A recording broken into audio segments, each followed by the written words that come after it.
What's up, you guys? This is Royce Markley here, author of the Fosterfied blog. Also, the YouTube channel, Fosterfied TV, is mine as well. But I just wanted to come to you guys and talk to you a little bit today.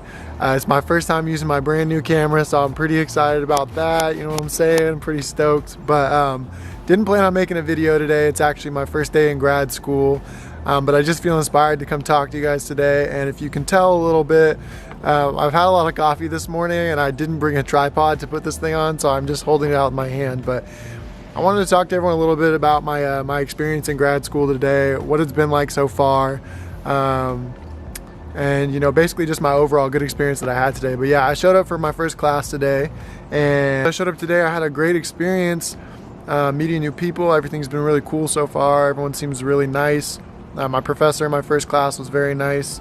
It seems like it's going to be a great learning environment. I don't know if you guys can tell, but I'm going to this little private college, Lewis and Clark College, out in the woods basically, and my graduate campus is like, you know, I think they say it's like 6 buildings or something, but it really feels like it's like 2 or 3 buildings. It's very small, it's old, it kind of feels like someone's estate that they just donated and then we use it now as our school, you know. But anyways, yeah, so something I wanted to touch on, and something that I think about a lot and I have throughout my entire college experience, is this idea that everywhere I go I kind of feel a little bit like an imposter. And what I mean by that is I carry this sense of sort of imposter syndrome with me pretty much wherever I go, and I think that stems from both, you know, being told verbally and implicitly as a youth and as a teenager that I didn't really have a lot of value, and that was both previous to my experience in foster care and then also during foster care.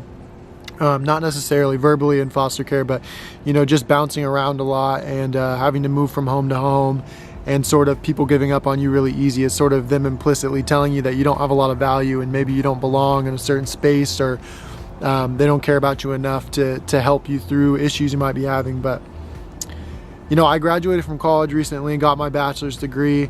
I've done a lot of, you know, great advocacy work in my life, and I've accomplished a lot of things, but what a lot of people don't know is that I still carry this sense of imposter syndrome with me, and I always, you know, it's always in the back of my mind. It's always back there just kind of talking to me a little bit. And a lot of people, when I tell them this, they don't understand. They're like, how can you, after accomplishing so much, still have this sense of not belonging among successful people, and this sense of not belonging in the spaces that you've earned the right to be in? And it's like, consciously I know that I belong in these places and that I have something to contribute to these spaces, and that I'm gonna, you know, eventually be a great professional. You know, I'm here studying counseling. I know that I have a lot to contribute to the counseling profession, even though it's only my first day. I just know that, you know, I am destined to help people, and that I can contribute to other people's wellness and help them create, you know, a life where they can achieve higher levels of wellness than they would have been able to without me.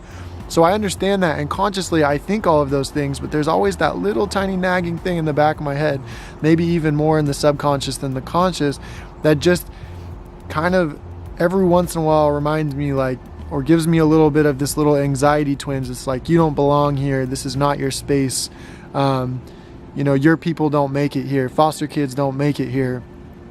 You might have, you know, got this far, but you're probably not going to be able to be successful here now. This is too much for you. This is too difficult. It's too big. And I think a lot of foster youth deal with this, and a lot of people in general probably deal with this anxiety. And we did this activity at the end of the class, and basically we all wrote down some things that we were excited about for the program, and then things that we were either anxious about or not so excited about, or just, you know, we're looking at, you know, something that we had to do assignment wise and thought this was a little daunting. And you know, I started to realize that a lot of other people were having that same feeling, and it made me feel a lot better, but it also kind of was a little bit of an eye-opener that everyone kind of struggles with this imposter syndrome. And being a former foster youth, and being someone who comes from a background of being verbally abused and physically abused, and sort of diminished for a lot of my life, it just makes it worse. And so a lot of people struggle from this idea of feeling like they're not valuable, or feeling like they don't belong in a space. And I think acknowledging that exists in your life and in your, you know, your thought processes is one of the best ways to start fighting back against it. So I just wanted to share my experience today about, you know, I'm in grad school now, and so for by foster youth standards, that's about as like successful as it gets, like getting to a place where you can be in grad school. But I still struggle with these issues, you guys, and I want you to know that, like, just because I've made it this far doesn't mean I'm not struggling with my own personal issues that stem from foster care. But I also want you to know that you can make it through those issues. You can keep pushing through and being successful.